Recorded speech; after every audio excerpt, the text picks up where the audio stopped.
Good afternoon, and thanks for joining us for Living Local, your lifestyle show for all things Charleston and beyond. I'm Ashley Meservey. Medical Monday, sponsored by East Cooper Medical Center.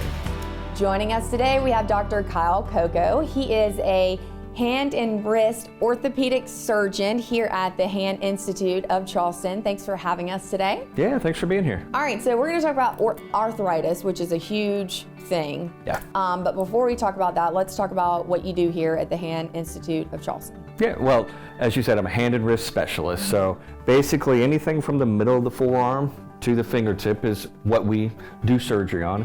It's what we treat non-surgically well.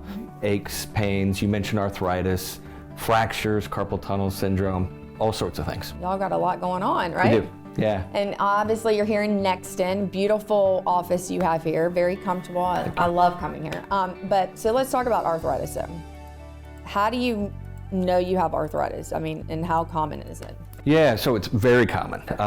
We tend to think of arthritis in two categories. There's degenerative arthritis, or kind of the arthritis of aging, our folks.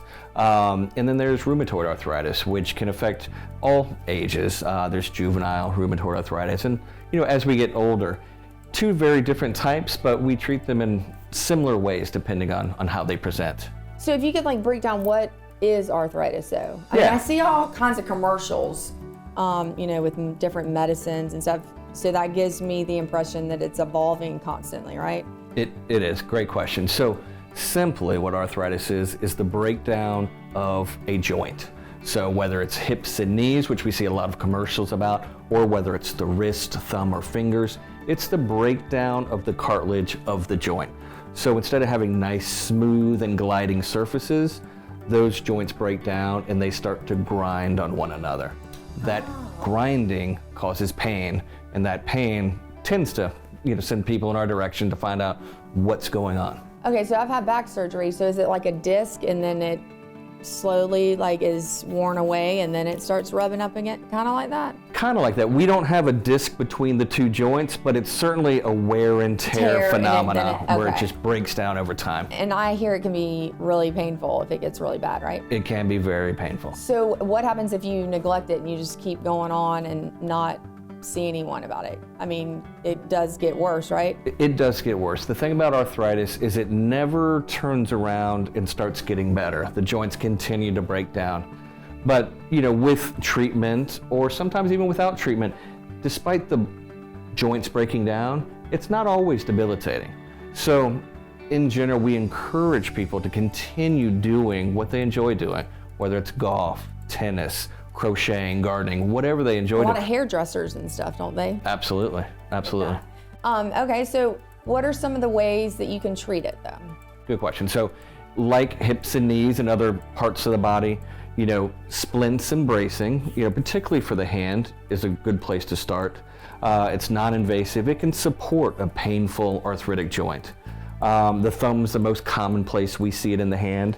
Pain, right at the base of the thumb, very common. Much more common in women than men. Of course it is, right? I was kidding. I'm kidding. There's a reason for that though. In general, women have looser ligaments than men do. And that's particularly true in the thumb joint. As we age, those ligaments get loose, and if you don't have tight joints, they start to break down. Wow, I would have not thought that would have been the reason for that. Much more common in women than men. So we tend to start with bracing, okay? We diagnose arthritis with an x-ray. We've got a very small x-ray machine that we use here in the clinic. It's only about yay big, perfect for a hand and wrist. So that's how we make the diagnosis. It's from imaging and it's from physical exam. Like I said, most commonly right here at the thumb. So we start with braces. If braces aren't working, there are steroid injections, in the thumb, but in the wrist and all over the hand, depending on where the aches and pains are. If those don't work, then we talk about surgery. But surgery's always... Obviously, you're going to go through all those steps before you're done. Yeah. All right, I have one more thing. You think about kids and stuff. You were just saying that it can be in juveniles and, younger people. That's kind of scary, I think, to think that it could start that young. Yeah, it's less common. So juvenile rheumatoid arthritis, a very uncommon condition, but those poor individuals, they're joints break down, like their adult counterparts. We don't see a lot of it, but certainly when you do, happens. You're ready to take care of it, I bet. In the kids, what we see most really are the falls. We see the fractures and the breaks and, being active. Not that that's exclusively in the children, listen, but I snapped my wrist back in the day playing soccer, so I can appreciate that. Yeah. All right, well, anything else we need to know before you head out today? Well, I think just, please come to the Hand Institute of Charleston if you need us. We'll take time with you and the patient and family. Bring your family members, because moms are always curious about their kids, husbands are curious about their wives are curious. So bring your family so everybody can understand what's going on. And we'll go slow.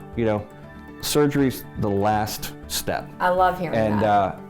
I do surgery for a living, but the last step is surgery. I love that. All right, well, thank you so much again for having us. Thank you for being here. And for more information, you can head online to eastcoopermedctr.com.